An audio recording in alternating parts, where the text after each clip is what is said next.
Hello दोस्तों, स्वागत है मेरे चैनल नॉलेज क्लास में।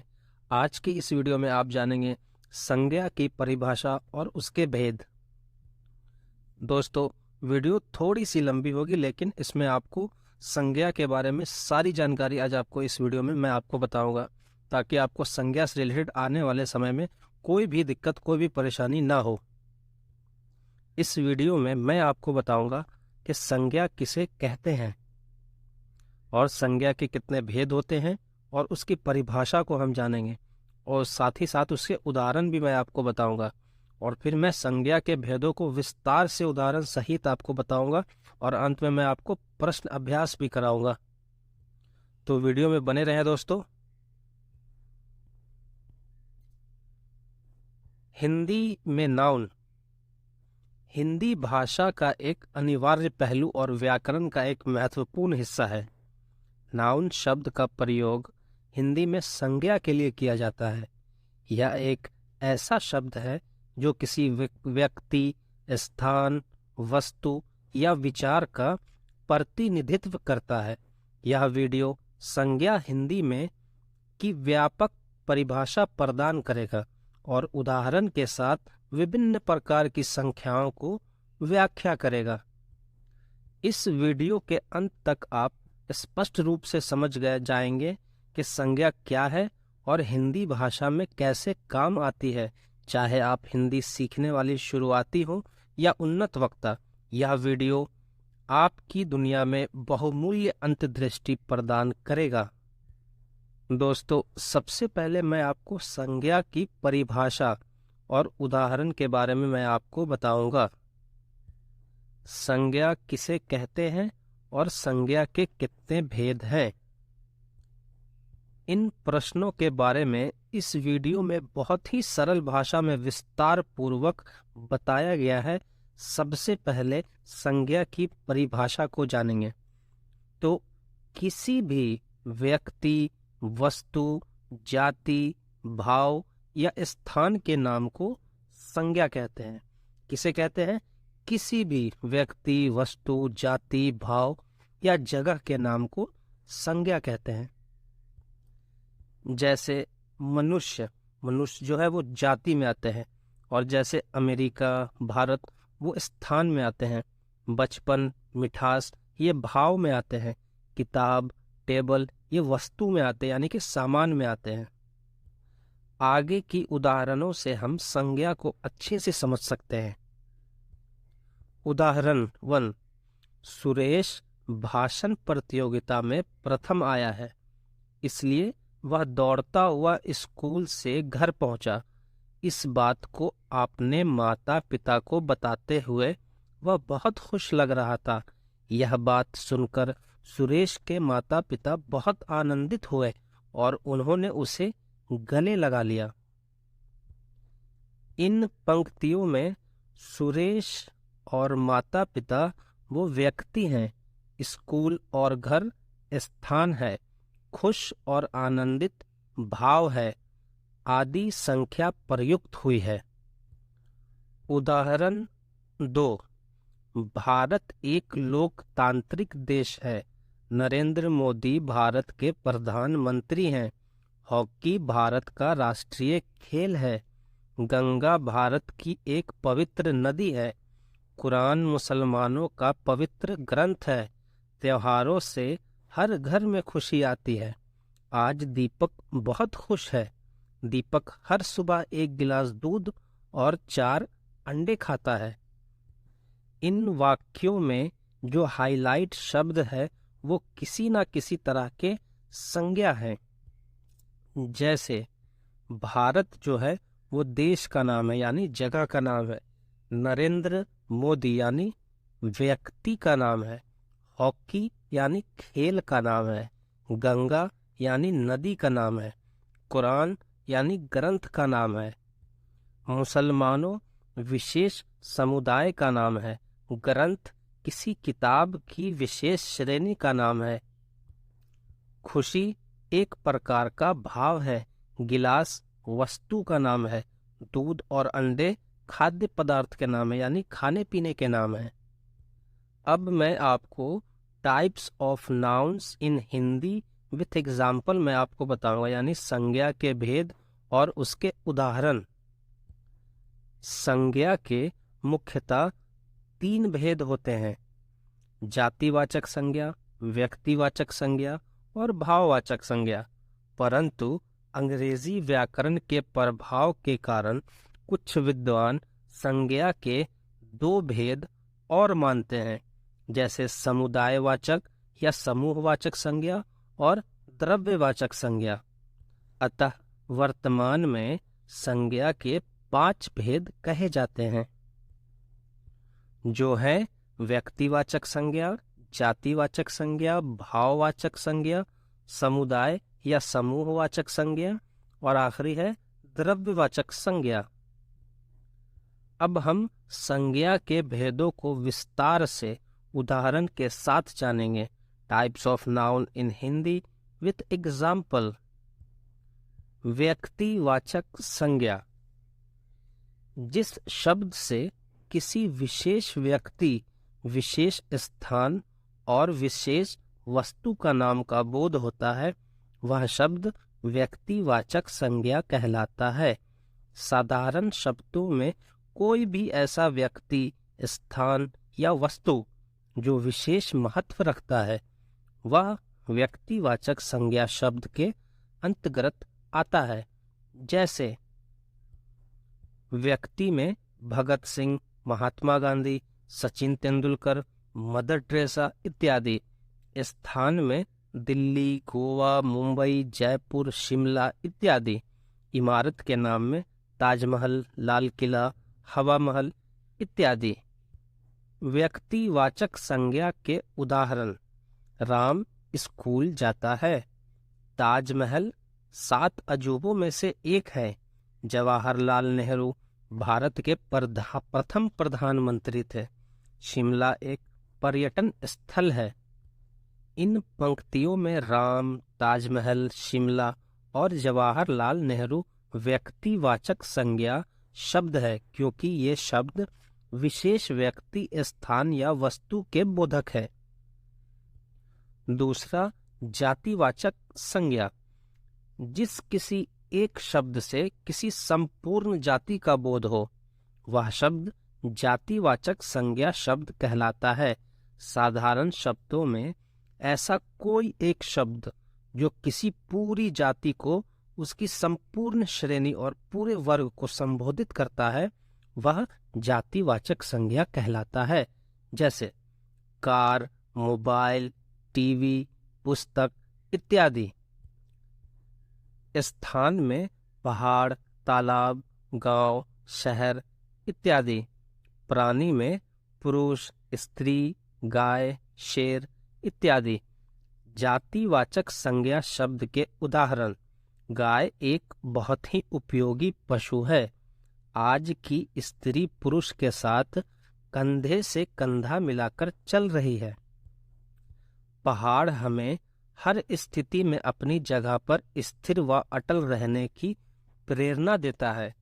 इन पंक्तियों में गाय, स्त्री, पुरुष और पहाड़ जातिवाचक संज्ञा शब्द है, क्योंकि ये एक शब्द होते हुए भी अपनी संपूर्ण जाति का बोध करवा रहे हैं।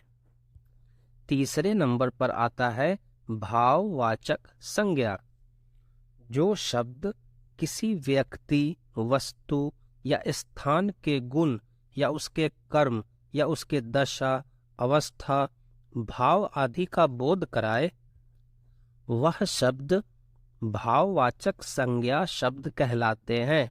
साधारण शब्दों में भाववाचक संज्ञा का संबंध हमारे भावों से होता है। ये अमूर्त अर्थात केवल अनुभव किए जाने वाले शब्द होते हैं।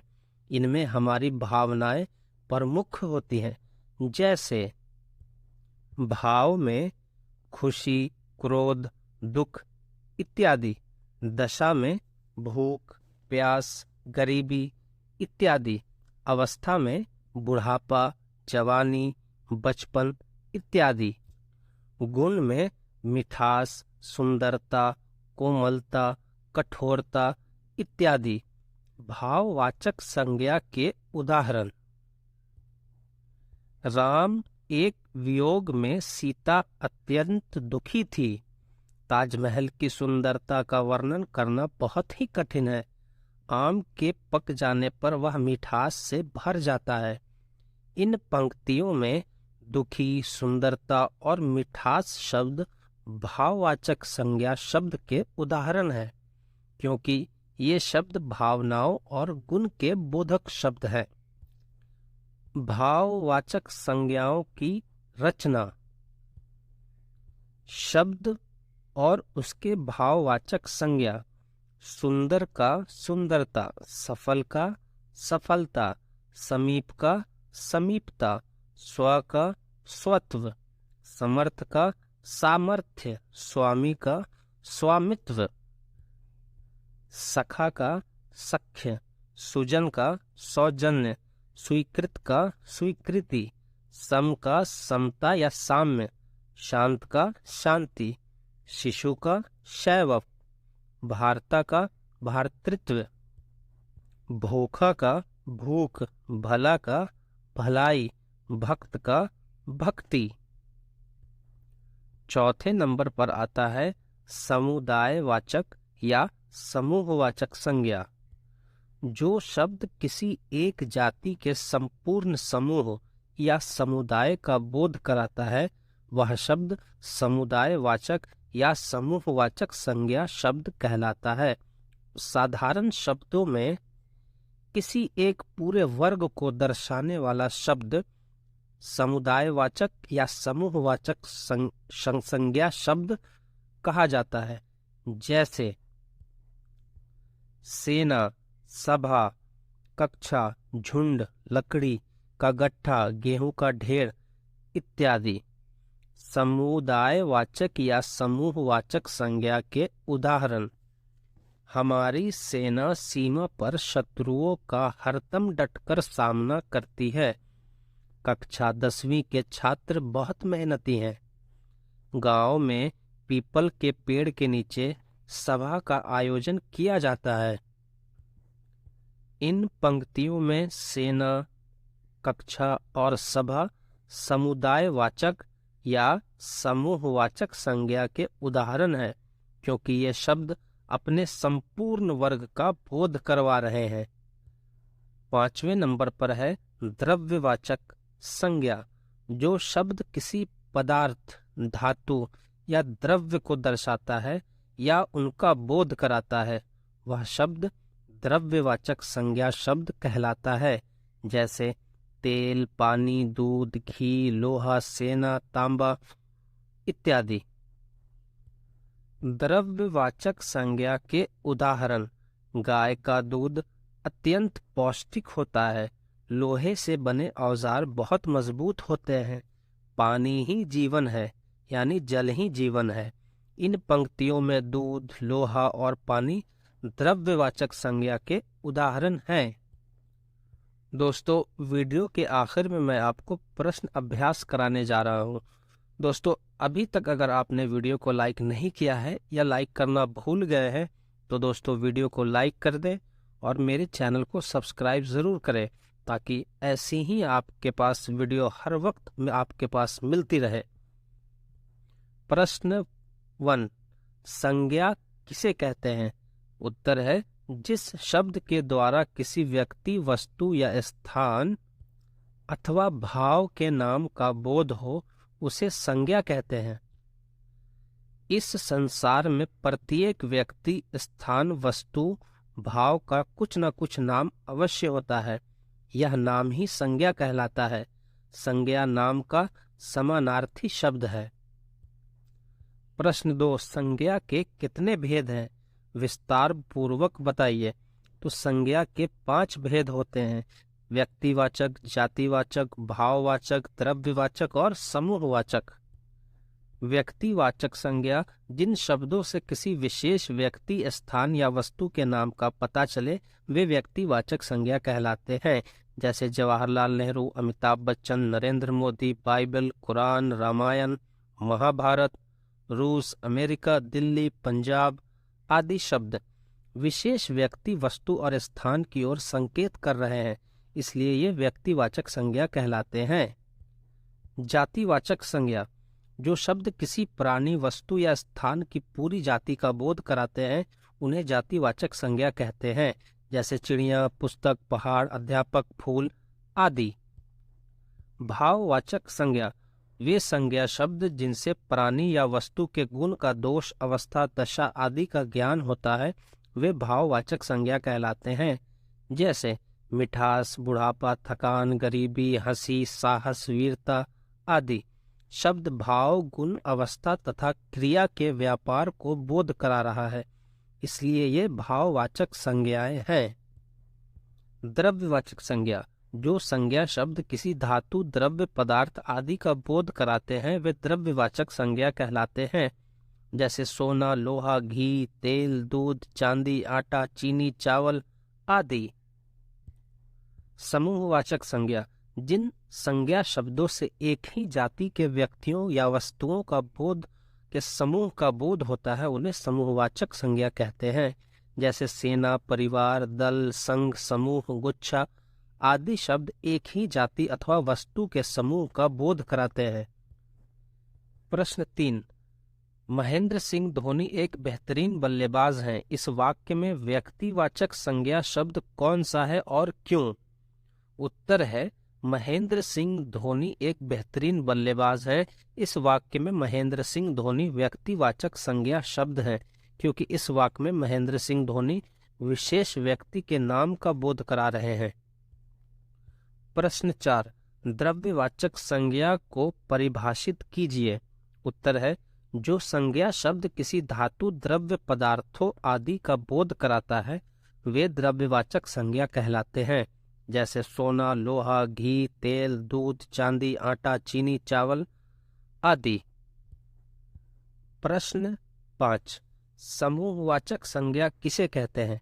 उत्तर है जिन संज्ञा शब्दों से एक ही जाति के व्यक्तियों या वस्तुओं का समूह का बोध होता है उन्हें समूहवाचक संज्ञा कहते हैं, जैसे सेना, परिवार, दल, संघ, समूह, गुच्छा आदि शब्द एक ही जाति अथवा वस्तु के समूह का बोध कराते हैं। दोस्तों, अब मैं आपको बहुविकल्पात्मक शब्द का प्रश्न का आपको उत्तर देना है। जैसे प्रश्न 1 है, संज्ञा किसे कहते हैं? का में है विशेषता बताने वाले शब्दों को, किसी प्राणी, वस्तु, स्थान या भाव के नाम को बताने को, सार्थक शब्दों को, या इनमें से कोई भी नहीं। तो उत्तर है दोस्तों ख, किसी प्राणी, वस्तु, स्थान या भाव के नाम को। प्रश्न 2 है, संज्ञा के कितने भेद होते हैं? 2, 4, 5 या 3? उत्तर है दोस्तों ग, 5। प्रश्न 3 है, जिन शब्दों से किसी विशेष व्यक्ति, स्थान या वस्तु के नाम का पता चले तो उसे क्या कहते हैं? तो ऑप्शन में है व्यक्तिवाचक, जातिवाचक, भाववाचक या द्रव्यवाचक। तो आंसर है दोस्तों व्यक्तिवाचक संज्ञा। व्यक्तिवाचक संज्ञा बोध कराती है। व्यक्तिवाचक संज्ञाएं क्या बोध कराती है? किसी विशेष भाव का, किसी विशेष जाति का या विशेष व्यक्ति, स्थान या वस्तु का। तो उत्तर है दोस्तों विशेष व्यक्ति, स्थान या वस्तु का। प्रश्न 5 है दोस्तों, जो संज्ञा शब्द किसी धातु, द्रव्य, पदार्थ आदि का बोध कराते हैं वे क्या कहलाते हैं? दोस्तों इसका आंसर आपको कमेंट बॉक्स में बताना है। आप मुझे कमेंट करके इसका आंसर बताइए। दोस्तों आप ज़रूर से ज़रूर इसका कमेंट कीजिए ताकि मुझे पता चले कि आपने वीडियो को पूरा देखा है और आपने वीडियो को अच्छे से समझा है। तो दोस्तों आज की वीडियो यहीं तक। मैं आशा करता हूं कि आपको यह वीडियो बहुत पसंद आई होगी। वीडियो अगर पसंद आया हो तो वीडियो को लाइक करना ना भूलें और ऐसी ही जानकारी के लिए मेरे चैनल नॉलेज क्लास को सब्सक्राइब करें। मिलते हैं आपसे दोस्तों अगली वीडियो में।